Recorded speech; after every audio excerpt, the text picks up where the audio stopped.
Assalamualaikum warahmatullahi wabarakatuh. Sobat Radio Malam yang dimuliakan Allah, semoga kita dalam keadaan sehat walafiat. Amin ya robbal alamin. Abu Nawas dapat sekantong uang emas.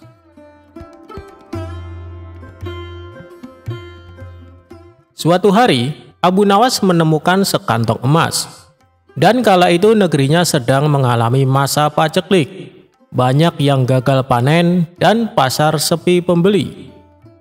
Tentu saja kondisi ini sangat mempengaruhi kehidupan rakyatnya.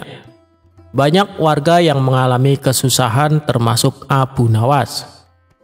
Dia dan istrinya terkadang harus berpuasa karena tidak ada makanan.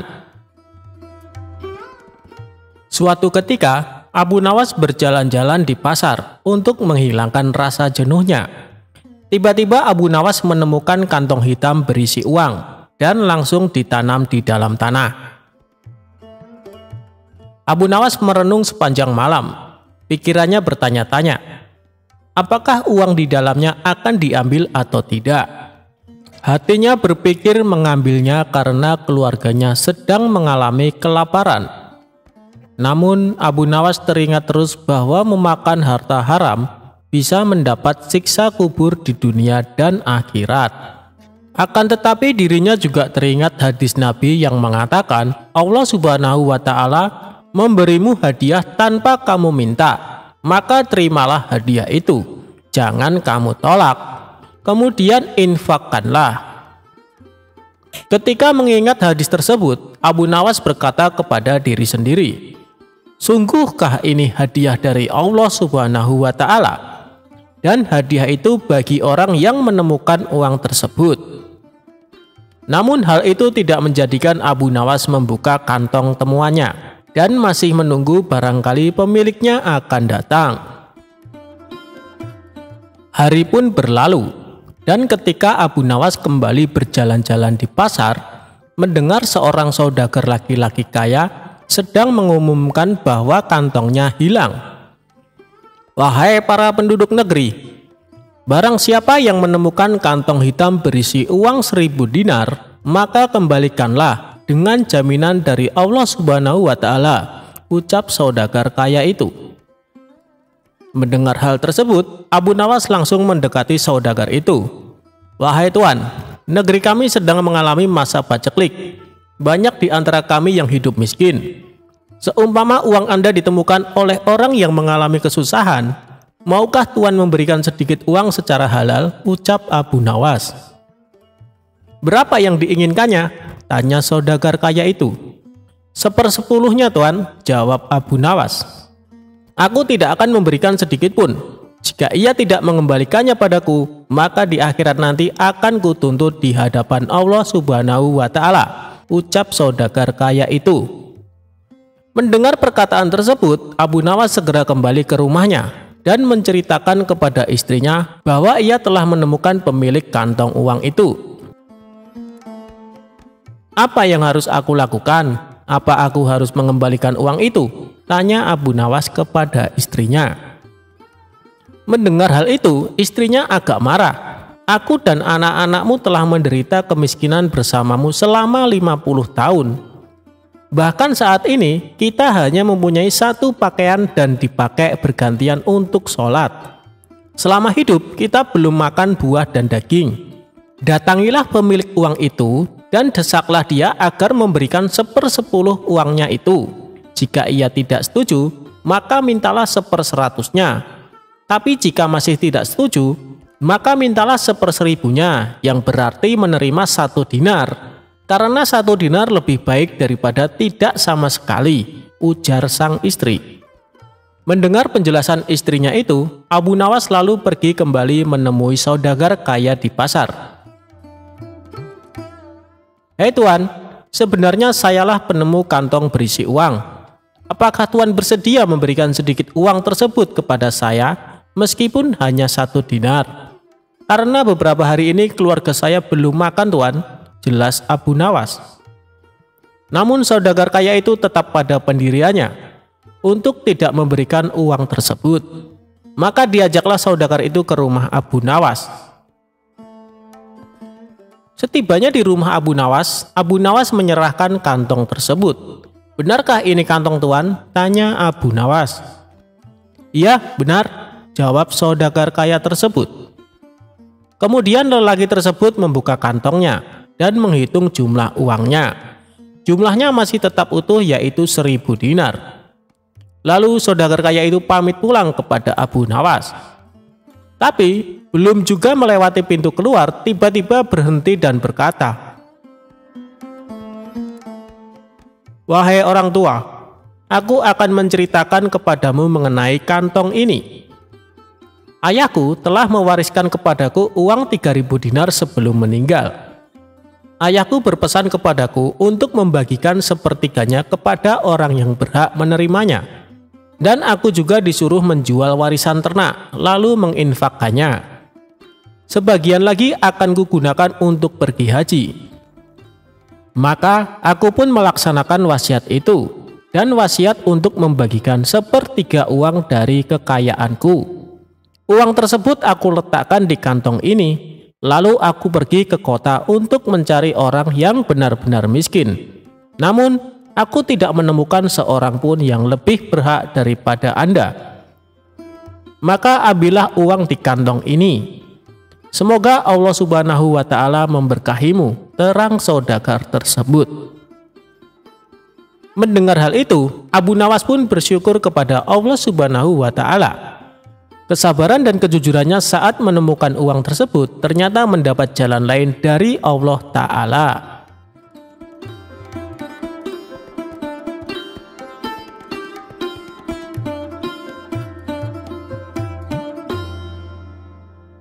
Hadiah dari Abu Nawas untuk hakim yang curang.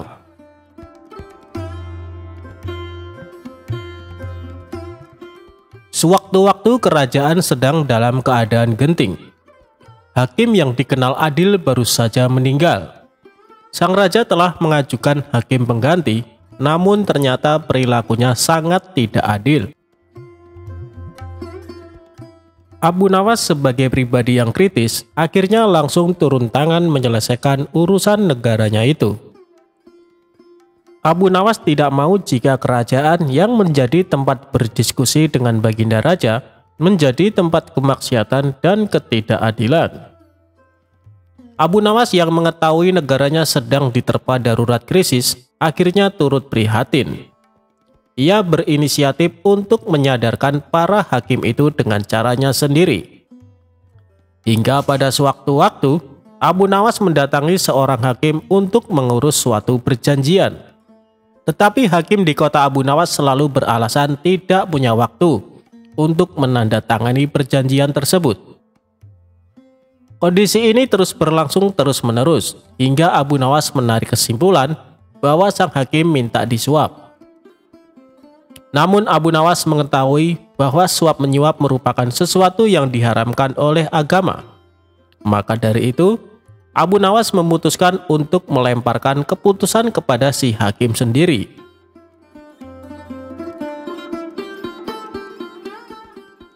Abu Nawas kemudian menyiapkan sebuah gentong. Gentong tersebut diisi dengan kotoran sapi hingga hampir penuh. Kemudian di atas gentong tersebut diolesi mentega. Tak menunggu waktu lama, gentong itu segera dibawa ke hadapan sang hakim. Namun saat Abu Nawas menghampirinya, sesuatu yang aneh terjadi. Tiba-tiba saja kesibukan sang hakim langsung hilang dan memiliki waktu untuk menuliskan tanda tangannya pada surat perjanjian Abu Nawas. "Wahai Tuan Hakim, apakah boleh saya memberi gentong mentega itu sebagai ganti tanda tangan Tuan?" tanya Abu Nawas mengelabui. Sang hakim menjawab sambil mengamati gentong itu. "Ah, engkau jangan terlalu dalam memikirkannya," kata si hakim dengan sedikit tersenyum.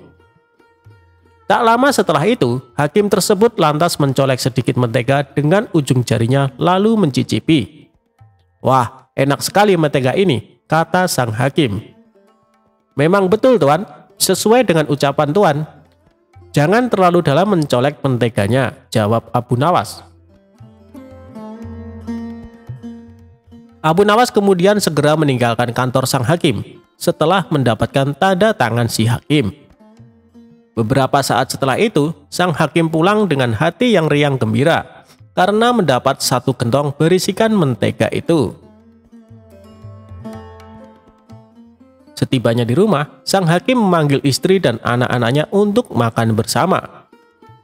Pada mulanya mereka sekeluarga sangat menikmati mentega itu. Tetapi begitu lapisan mentega itu habis, mereka mulai memakan kotoran sapi. "Aduh, apa ini? Baunya kok sangat busuk seperti kotoran hewan," kata hakim. Hakim lantas teringat perkataan Abu Nawas. Setelah berpikir panjang, ia baru sadar bahwa semua itu adalah ulah si Abu Nawas yang ingin menyadarkannya untuk meninggalkan praktek suap menyuap. Tampaknya ia merasa bersalah atas sikapnya selama ini. Hingga keesokan harinya, ia mendatangi rumah Abu Nawas dan meminta maaf atas kegilapannya selama ini.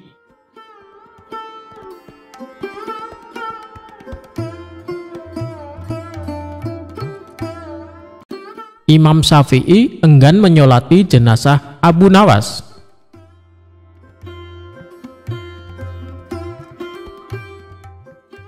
Abu Nawas dengan nama lengkap Abu Ali Al-Hasan bin Hani Al-Hakimi dikenal sebagai seorang penyair Arab yang sangat lihai. Namun di berbagai belahan dunia, Abu Nawas dikenal sebagai seorang sosok yang lucu, kocak alias jenaka. Abu Nawas juga sangat cerdik saat menghadapi raja dan memecahkan teka-teki yang belum ada jawabannya. Abu Nawas adalah seorang sufi yang paham Al-Quran dan hadis, tetapi dia menampakkan tingkah konyol dan kontroversi. Dia hidup di masa Raja Harun Ar-Rasyid dari dinasti Abbasiyah, sekaligus hidup di masa Imam Syafi'i. Masa muda Abu Nawas dikenal sebagai pemabuk yang gemar minum khamar, bahkan dijuluki penyair khamar. Imam Syafi'i kurang suka dengan sikap Abu Nawas karena dianggap tidak mencerminkan seorang muslim.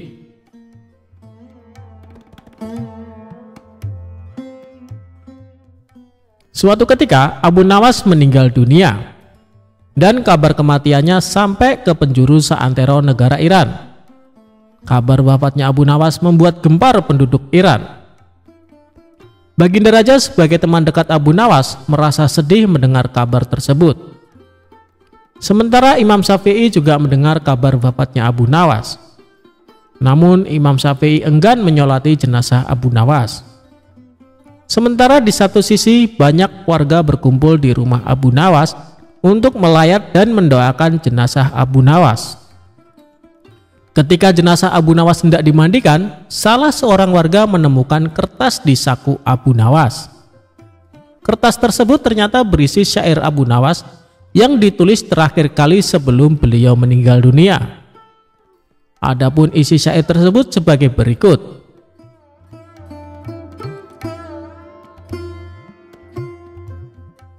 "Wahai Tuhanku, dosaku terlalu besar dan banyak.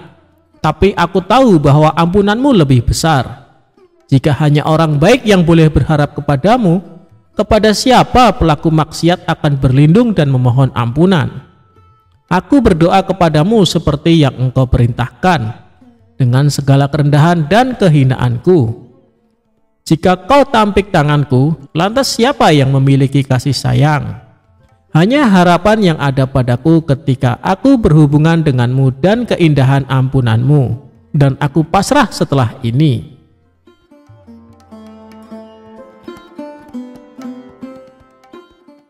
Kemudian salah seorang warga membawa kertas berisi syair Abu Nawas ke rumah Imam Syafi'i. Warga tersebut menjelaskan bahwa kertas tersebut ditemukan di saku Abu Nawas saat akan dimandikan. Setelah membaca syair Abu Nawas tersebut, Imam Syafi'i sangat sedih dan menangis sejadi-jadinya. Kemudian Imam Syafi'i pergi ke rumah Abu Nawas untuk menyolatkan jenazahnya. Itulah kisah syair terakhir Abu Nawas yang mampu meluluhkan pemilik mazhab terbesar, yaitu Imam Syafi'i. Semoga kita bisa mengambil hikmah dari kisah Abu Nawas yang hidup sejaman dengan Imam Syafi'i.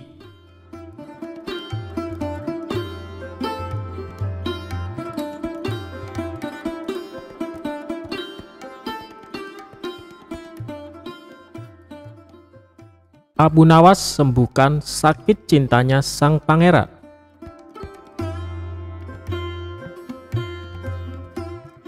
Dikisahkan, pangeran yang menjadi putra mahkota jatuh sakit. Sudah banyak tabib yang didatangkan untuk memeriksa dan mengobati, tapi tak seorang pun yang mampu menyembuhkannya. Akhirnya raja mengadakan sayembara. Sayembara tersebut boleh diikuti oleh rakyat dari semua lapisan, tidak terkecuali oleh para penduduk negeri tetangga.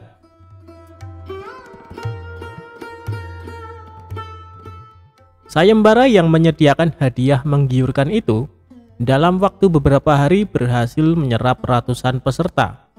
Namun tak satu pun dari mereka berhasil mengobati penyakit sang pangeran.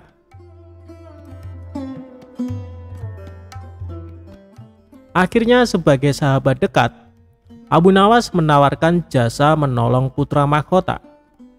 Baginda Raja pun menerima usul itu dengan penuh harap. Abu Nawas sadar bahwa dirinya bukan tabib atau dokter. Maka dari itu, ia tidak membawa peralatan apa-apa. Tabib yang ada di istana tercengang melihat Abu Nawas yang datang tanpa peralatan yang mungkin diperlukan. Mereka berpikir, mungkinkah orang macam Abu Nawas ini bisa mengobati penyakit sang pangeran? Sedangkan para tabib terkenal dengan peralatan yang lengkap saja tidak sanggup. Bahkan penyakitnya tidak terlacak. Merasa bahwa seluruh perhatian tertuju padanya, Abu Nawas tidak begitu mempedulikannya. Ia dipersilahkan memasuki kamar pangeran yang sedang terbaring. Dia menghampiri sang pangeran dan duduk di sisinya. Abu Nawas dan sang pangeran saling pandang. Beberapa saat kemudian setelah memeriksa keadaan pangeran, Abu Nawas malah meminta permintaan yang aneh. Ia berkata, "Saya membutuhkan seorang pria tua yang di masa mudanya sering mengembara ke pelosok negeri." Permintaannya pun dikabulkan oleh kerajaan. Orang tua yang diinginkan Abu Nawas didatangkan. Orang tua itu duduk di sebelah Abu Nawas untuk memenuhi permintaannya. "Sebutkan satu persatu nama-nama desa di daerah selatan," perintah Abu Nawas kepada orang tua itu. Ketika orang tua itu menyebutkan nama-nama desa di bagian selatan, Abu Nawas menempelkan telinganya ke dada sang pangeran. Kemudian Abu Nawas memerintahkan agar menyebutkan bagian utara, barat, dan timur. Setelah semua bagian negeri disebutkan, Abu Nawas mohon agar diizinkan mengunjungi sebuah desa di sebelah utara. Raja pun merasa terkejut dengan permintaan Abu Nawas. "Aku mengundang kamu ke sini bukan untuk bertamasya," kata raja. "Hamba tidak bermaksud berlibur yang mulia," jawab Abu Nawas. "Tetapi aku belum paham," sahut raja. "Maafkan hamba paduka yang mulia. Kurang bijaksana rasanya bila hamba jelaskan sekarang," jelas Abu Nawas. Abu Nawas pun pergi selama 2 hari. Saat kembali dari desa itu, ia menemui sang pangeran dan membisikkan sesuatu. Kemudian menempelkan telinganya ke dada sang pangeran. Lalu Abu Nawas menghadap raja. "Apakah yang mulia masih menginginkan sang pangeran tetap hidup?" tanya Abu Nawas. "Apa maksud perkataanmu?" raja balas bertanya. "Sang pangeran sedang jatuh cinta pada seorang gadis di desa sebelah utara negeri ini," kata Abu Nawas menjelaskan. "Bagaimana kau tahu?" tanya raja. Ketika nama-nama desa di seluruh negeri ini disebutkan, tiba-tiba degup jantungnya bertambah keras saat mendengar nama sebuah desa di bagian utara negeri ini. Tetapi sang pangeran tidak berani mengutarakannya kepada baginda, terang Abu Nawas. "Lalu apa yang harus aku lakukan?" tanya raja. "Mengawinkan pangeran dengan gadis desa itu, sebab cinta itu buta, wahai raja. Bila tidak berusaha mengobati, maka ia akan mati." Rupanya saran Abu Nawas tidak bisa ditolak. Sang pangeran adalah putra satu-satunya yang merupakan pewaris tunggal kerajaan. Dan Abu Nawas benar, Begitu mendengar persetujuan sang raja, setelah dikawinkan dengan gadis desa tersebut, sang pangeran berangsur-angsur pulih. Sebagai tanda terima kasih, raja memberi Abu Nawas sebuah cincin permata yang sangat indah.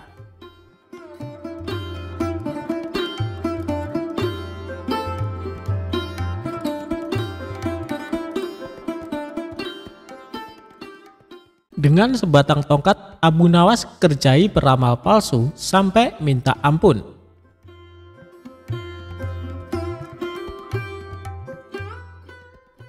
Bermula, suatu hari di kota Baghdad digemparkan kabar mengenai seorang mengaku sakti.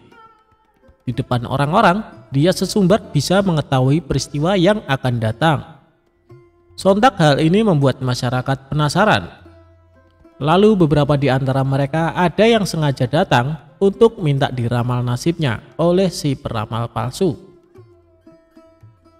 Dengan ekspresi layaknya orang sakti, orang tersebut memberitahu kepada pasiennya tentang nasib yang akan terjadi di kemudian hari. Orang yang mengaku sakti itu cukup pintar mengolah kata. Sebab apabila ramalannya tidak sesuai kenyataan, dia beralasan karena si pasien telah melanggar aturan, sehingga nasib baiknya tidak kunjung datang. Anehnya ada saja orang percaya dengan bualan si peramal palsu. Alhasil, rumahnya kini banyak didatangi pasien yang ingin diramal masa depannya. Hal ini membuat Abu Nawas resah. Ia ingin sekali memberi pelajaran kepada si peramal palsu tersebut. Setelah berpikir lama, akhirnya sosok cerdik ini menemukan ide untuk mengerjai orang yang mengaku sakti itu.